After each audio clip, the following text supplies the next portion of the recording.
If it's your first time listening, welcome. I hope that you will stick around with us. And if you've been here before, thank you for coming back. Let's get started. In last week's episode about Polly Jackson, I slipped in a little nugget or a hint for you to remember the term Vigilance Committee. What I didn't say was that these vigilance committees were started by a black man. In one article I read while I was researching, he was referred to as, quote, the real-life Django, but I have to disagree respectfully. He was more like Malcolm X to me, way before Malcolm X existed.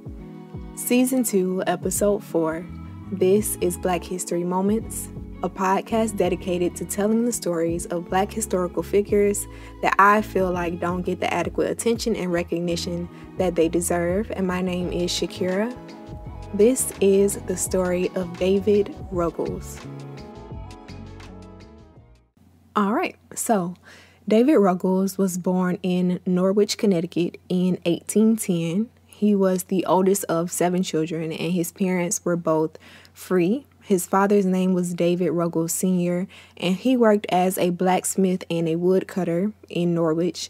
And his mother's name was Nancy Ruggles, and she was a caterer that people loved. More specifically, they loved her cakes. And she was also a founding member of their local Methodist church. So that's just a little backstory on his parents. Now, David was smart. And people noticed pretty early on how intelligent he was, even as a little boy. So his parents had him going to school at what was named the Sabbath School for the Poor. The school was a religious charity school for people who couldn't afford an education.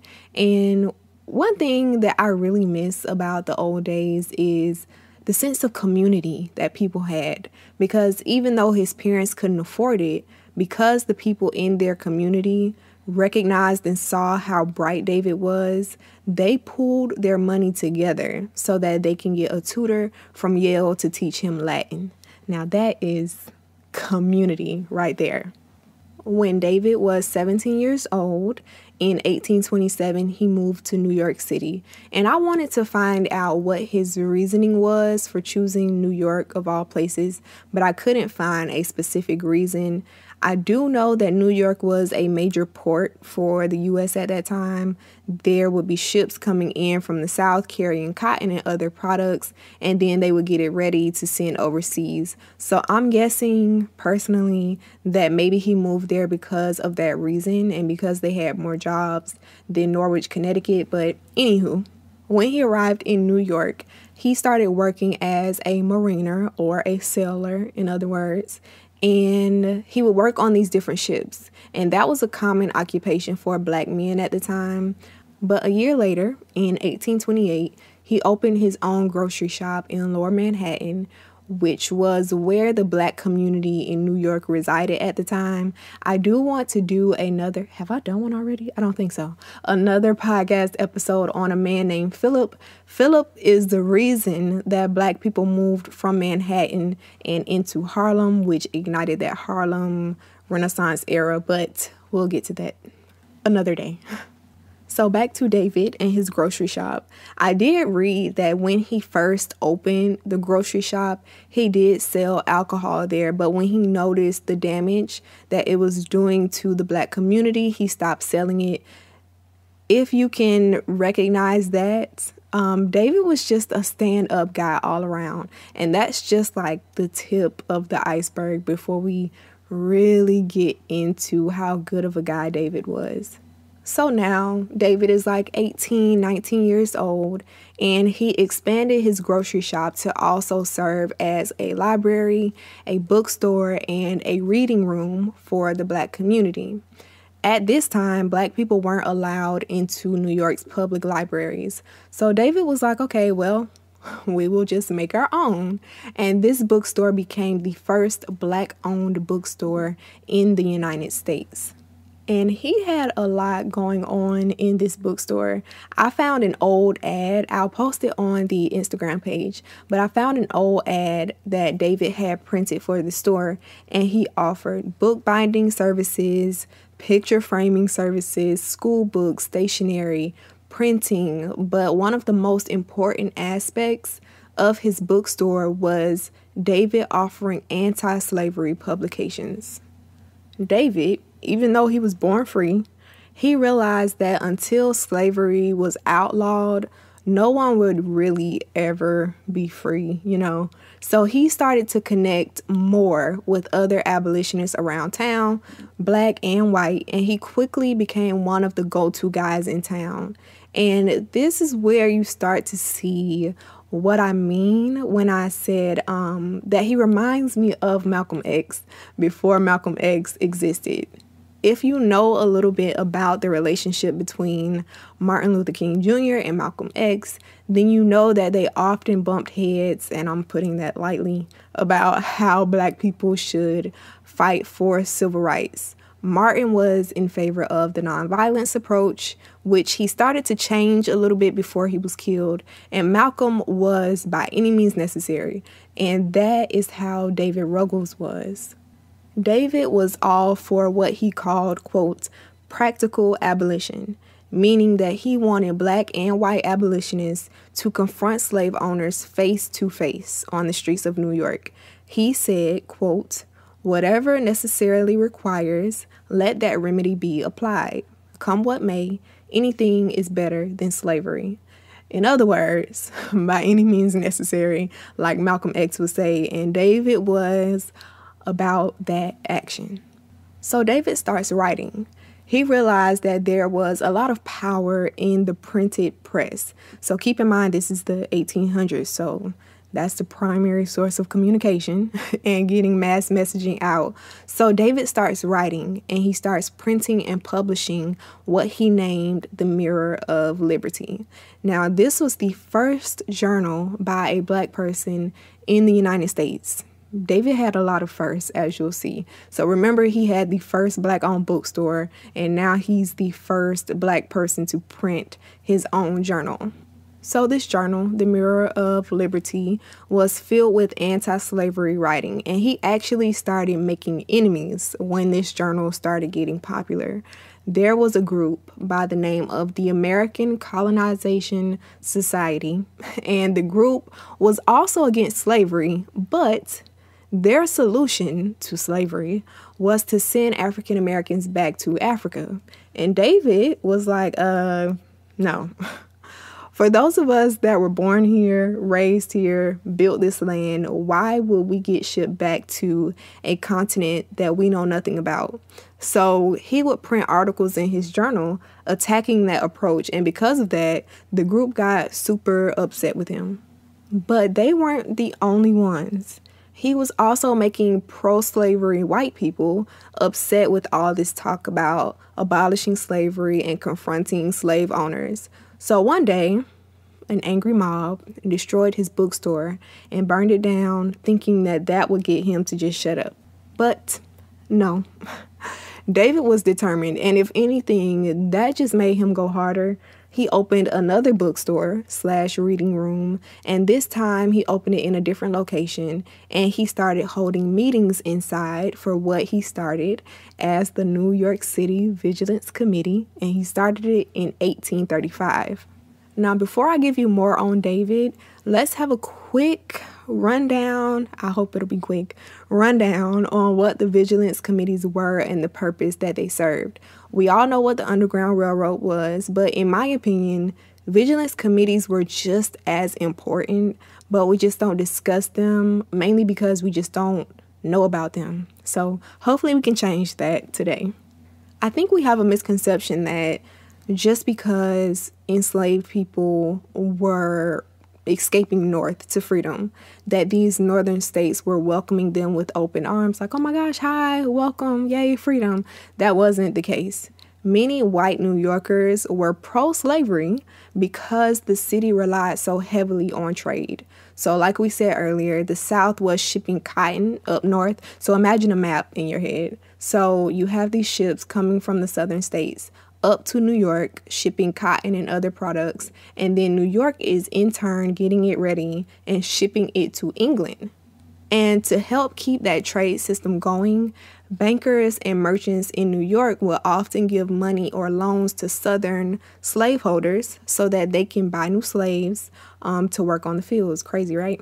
So on top of all that, Southern slaveholders would come to New York to visit, and they would buy new textiles for clothing and furniture, etc., and they would stay at the hotels on Broadway, or they would have second homes in New York when they came, and they will also be there to make deals, wholesale deals with businesses while they were there. So I tell you all of that for two reasons. One, because New Yorkers were pro-slavery because they needed to keep a good relationship with these people in the South so that their businesses wouldn't suffer, i.e.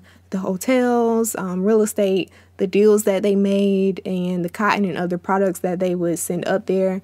But I also tell you this because when these slaveholders will arrive in New York, they will often bring enslaved individuals with them to cater to their needs and do work for them while they were there. Now, New York state law said that they can only have these enslaved individuals with them in New York for up to 9 months. After 9 months, the person was then free, but the slaveholders will often break that law. And a lot of the enslaved individuals knew nothing about this. Now, mind you, if I'm enslaved in Georgia and this law is in New York State, I can't read or write. There's no form of communication for me to get information from people in New York. I don't know that I've been here 9 months and after 9 months, I'm free to go. I don't know that. So keep that in mind for a little bit later. And I know this may be a lot, but it's important context to have once we get back into David's part in all of this. So another thing that was happening at the same time, these Southern slaveholders were starting to get word of this thing called the Underground Railroad. And people that they, quote, owned. I hate saying that. I wish I had different terminology. But okay, the people were running away and going north to freedom, and they wanted to do something about it. So last week we talked about the bounty hunters and how they would go to northern cities and kidnap free children and people and then sell them down south. Well, back to David. He started getting word of these people snatching children off the streets of New York, free children, being lured away from where they would play in front of their homes, just outside walking on the street, going to a corner store, and he recognized this and started getting word of it, hence his formation of the New York City Vigilance Committee. So this vigilance committee was just what it was named. It was a group of vigilantes, and their primary focus when they were formed was to protect the free Black people in New York and keep them safe from these bounty hunters who were looking for a quick dollar to sell free people into slavery. But it wasn't long before they started to expand their focus. They wrote that their goal was to, quote, protect unoffending, defenseless, and endangered persons of color by securing their rights as far as practicable, end quote. And just so you can have a visual, an instance of this occurred December 1836 after a Portuguese slave ship named Brilliant arrived in the harbor with 5 enslaved Africans on board. So several men connected to the Vigilance Committee in New York sprang into action on Christmas Eve. What a day to do it. Okay, so on Christmas Eve, they stormed the ship, and once they finished wrapping up, they ended up with 2 of the enslaved men. They were able to get 2 of them free. And when a sailor tried to stop one of them, quote, one of the gang cocked a pistol at him and threatened to blow his brains out, end quote. So David got the captain of the ship arrested on charges of slave trading. And when the captain was released on bail, he went and rounded up a slave catcher. They found out where David stayed, and he went to David's house with this slave catcher. And he knocks, and David knows that they're not there for anything good. And so he escapes. I'm thinking maybe out the back door, since they tried to break down his front door, but they weren't able to. So David was able to get away, and he went and got a friend to come back and help him. The friend was also a part of the Vigilance Committee, and they eventually found out that they intended on kidnapping David and selling him into slavery. And so the committee will also start advocating for enslaved people in New York when those, remember I mentioned earlier how they would bring enslaved people with them. So they will start advocating for these people when the slaveholders completely disregarded the 9-month limit. David and other members of the committee would confront them on the streets and try to force them to free the person. He would even go to their homes. I was thinking about this earlier, how thorough the committee had to be monitoring for 9 months how long these people have stayed in New York. Can you imagine watching someone for 9 months just to make sure that they've been there exactly 9 months so you can keep track of the enslaved person that's with them? I don't know. I was thinking about that earlier. But after the 9 months will be up, David would go to their homes, knock on the door, and he would tell the black person inside, "You've been here over 9 months. By New York state law, you are free to go." And of course, they continue to fight against the kidnappers on the streets. One article says this, quote, "But most important to the committee was their crusade against the kidnappers who posed a threat to every black resident in New York City. Paid agents and bounty hunters roamed the city searching to capture runaways. They were aided by city officials who allowed black men, women, and children to be jailed and shipped south with few questions asked, even though state law supposedly required they be granted trial by jury. The city's, quote, kidnapping clubs, as Ruggles called them, went even further. City officials pounced on legally free black New Yorkers and dragged them south for sale on the flimsy assertion that they were runaways. Children as young as 9-year-old John Welch, lured from his Mulberry Street home, were caught up in this dragnet and were sometimes shipped hundreds of miles away from their parents who couldn't plead for their return. With funds provided by local white abolitionists and by a network of 100 black New Yorkers who raised cash from hundreds more, the Committee of Vigilance hired skilled lawyers to help captives held in city jails or already deported to the South. Although the city's judges, many of them well-connected Democrats, sometimes refused to cooperate, by 1838, Ruggles and his committee had saved a reported 522 individuals from slavery. The committee counted on the influence and support of its white members, but black men and women were its troops on the ground, keeping an eye on potential kidnappers and mobilizing the city's African-American community to assist Ruggles, end quote. So, over time, David uncovered a conspiracy that was happening in New York. The chief magistrate, that's what it was called at the time. So now I guess it would be like a chief judge. So the chief magistrate was the number 2 person in charge in the city. The first person was the mayor. So you had the mayor, and under the mayor, you had the magistrate. And at this time, the magistrate in New York City was a man by the name of Richard Riker. Let me just say his name again. Richard Riker. His name may sound familiar, and it should, because this man came from a notable family, and that family owned what we know as Rikers Island, where the prison is. It's just so amazing to me how things are connected. Okay, anyway. So being that bounty hunters were kidnapping children off the streets of New York, free children, to sell them into slavery down south, David started doing some digging into it, and he found out that Richard Riker was getting kickbacks or payments from these bounty hunters / kidnappers. They would pay him, and in exchange for payment, he would allow them to take the children out of New York and sell them to slavers down south.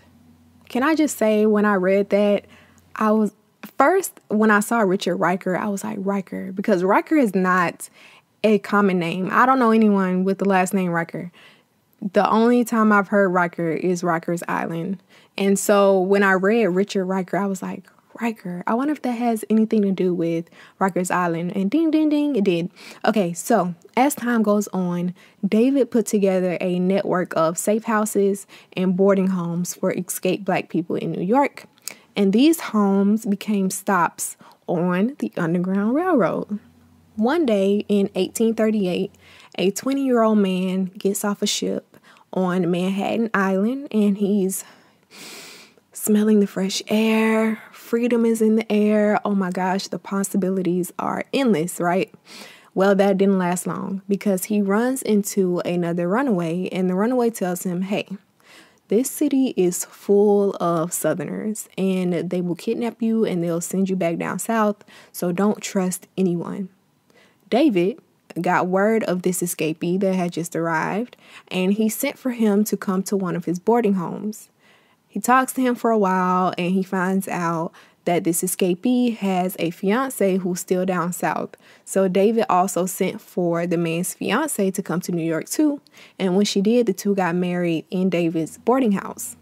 This man was Frederick Douglass, one of the most notable abolitionists in history. And David did this for a lot of people. Time goes on, and other major cities were getting word of what he was doing in New York with the Vigilance Committee. So these cities started creating their own vigilance committees. Boston, Philadelphia, Cleveland, all of these cities followed suit to protect the Black people there. By the time David turned 28, it was like he had been through enough for 2 or 3 lifetimes. His health was suffering. He was almost blind. He was extremely frail and weak. And he had been physically assaulted so many times by people in New York. Several times, more than one occasion, he was almost lynched. And on top of all that, some other Black abolitionists started criticizing his approach, saying that he was too extreme. And because of all of this, he stepped down from the New York Vigilance Committee and he moved to Florence, Massachusetts. There in Florence was a community of abolitionists, and these abolitionists, they referred to the community as a utopia. When he arrived there, he started undergoing treatments using water cure, which was just hydrotherapy basically. And with these treatments, he got some of his sight back, but he was still, struggling to be able to see. And his health did improve because he saw just what hydrotherapy could do for him.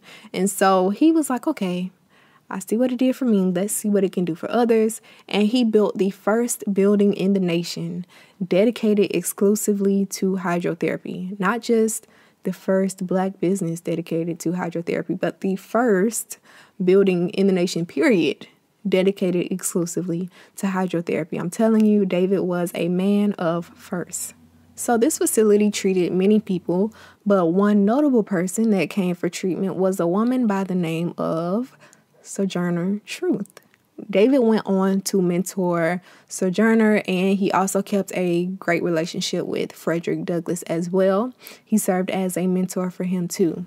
So Frederick Douglass once wrote this about the community in Florence. He said, quote, "Here at least, neither my color nor my condition was counted against me. I found here my old friend David Ruggles, not only Black, but blind, immeasurably helpless, but a man of sterling sense and worth. He had been caught up in New York City, rescued from destitution, brought here and kindly cared for. I speak of David Ruggles as my old friend. He was such to me only as he had been to others in the same plight. Before he was old and blind, he had assisted me as well as many other fugitive slaves on the way from slavery to freedom. It was good to see that this man who had zealously assisted others was now receiving assistance from the benevolent men and women of this community. For his blindness, he was hydrophatically treated in the community. He himself became well versed in the water cure system and was subsequently at the head of a water cure establishment at Florence. He acquired such sensitiveness of touch that he could, by the feeling of the patient, easily locate the disease and was therefore very successful in treating his patients." End quote. Even though David's health improved for a few years, his body had been through a lot. From his days of activism in New York, his health issues started to flare back up again, and he passed on December 16th, 1849, and he was 39 years old. And this is probably one of my favorite episodes to date because David was just so relentless in his activism and his approach to freedom. I think that a lot of people look out for self and may have felt like, well, I was born free, so there's nothing I have to do for the enslaved people down south. But David just wasn't built that way. And it didn't matter that he was born free and that he never experienced slavery himself. He still fought for others. And I really admire that. I hope that you will share the story of David Ruggles with someone this week, and I hope that you will educate someone else on what vigilance committees were and the importance of them. Don't forget to follow the Instagram page at Black History Moments, because we are posting new Black figures every single day. So share the post so that other people can learn a little bit more about Black history. And remember that you too are Black history. And I will see you all next week in a new episode. Bye, guys.